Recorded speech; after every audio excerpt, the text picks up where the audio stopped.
Les processus mal aboutis d'interruption de grossesse contribuent en grande partie aux problèmes de fertilité dans les pays en développement.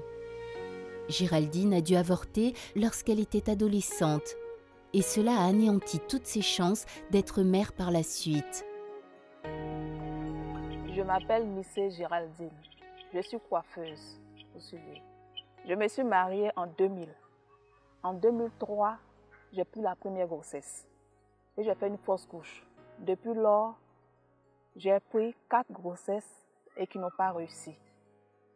Et ça fait 16 ans que je souffre dans mon foyer. Je n'ai pas d'enfant. Depuis l'âge de 14 ans, quand j'étais avec les parents, en classe de 5e, j'ai pris une grossesse. Par manque de moyens, les parents ont supprimé la grossesse.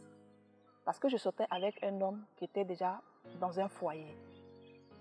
Et sincèrement, après cet avortement, je souffre.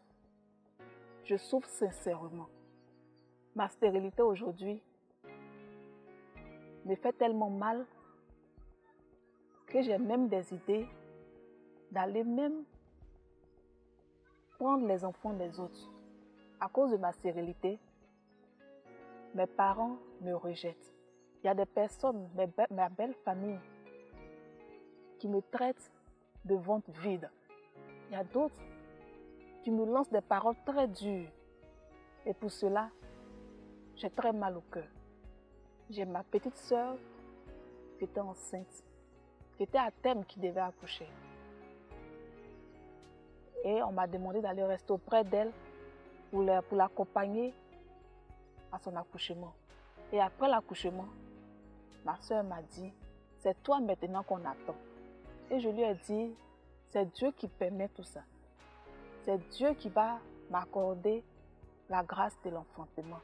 Et à chaque fois qu'il y a une naissance dans ma famille, on me répète toujours, Géraldine, c'est toi qu'on attend.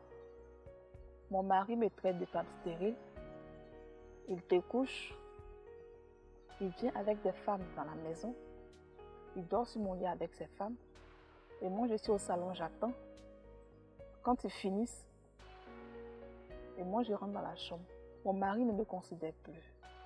Mon mari me dit toujours que si, tant que je ne lui donne pas un enfant, j'aurai toujours le même traitement. Il aura toujours le même comportement. Alors, j'ai mal. Étant une femme stérile, je suis découragée de la vie. Avec mon âge, je me pose la question si un jour, je pourrai enfanter. Avec tous ces hôpitaux que j'ai visités, avec tous ces traitements, et pas de suite, pas de solution, je me pose la question, quelle sera ma vie sans un enfant? Mon mari, compte tenu de la situation, ne me donne plus rien. C'est par mon métier que je me débrouille.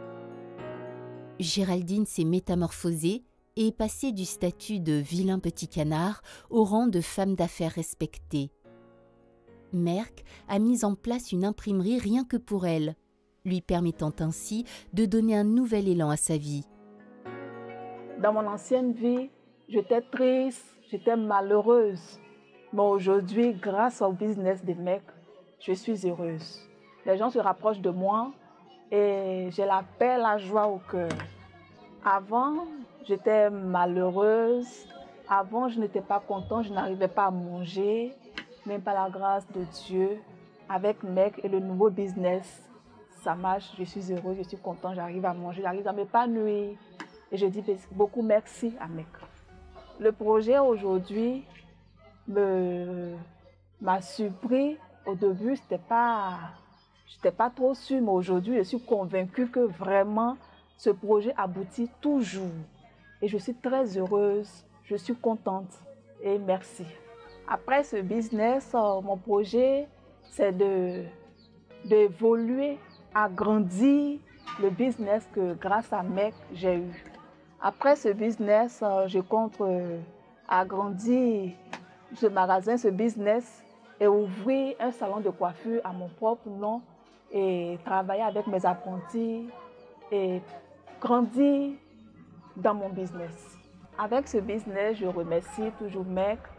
Et mon projet, mon souhait aujourd'hui, c'est d'aider les femmes africaines qui n'arrivent pas à enfanter et que le gouvernement puisse aider ces femmes par insémination pour pouvoir avoir un enfant, porter un enfant, pour pouvoir avoir la joie d'un enfant. Et c'est ça mon souhait. Sinon, le business, c'est déjà bon, c'est déjà bien, c'est déjà la joie qu'on met dans le cœur. Mais avoir aussi un enfant dans la main, c'est encore plus important. Donc, j'aimerais que MEC parle à tous les gouvernements des pays africains pour qu'ils puissent aider les femmes qui ont besoin, qui n'arrivent pas à enfanter, les femmes stériles. Je suis très heureuse pour le business que MEC m'a fait grâce. Et j'aimerais approfondir, dire à MEC, de dire au gouvernement ivoirien d'aider les femmes qui n'arrivent pas à enfanter et qu'il aide ces femmes à pouvoir avoir un enfant, même si ce n'est pas insémination, qu'elles puissent avoir un enfant dans la main pour combler leur joie. Merci.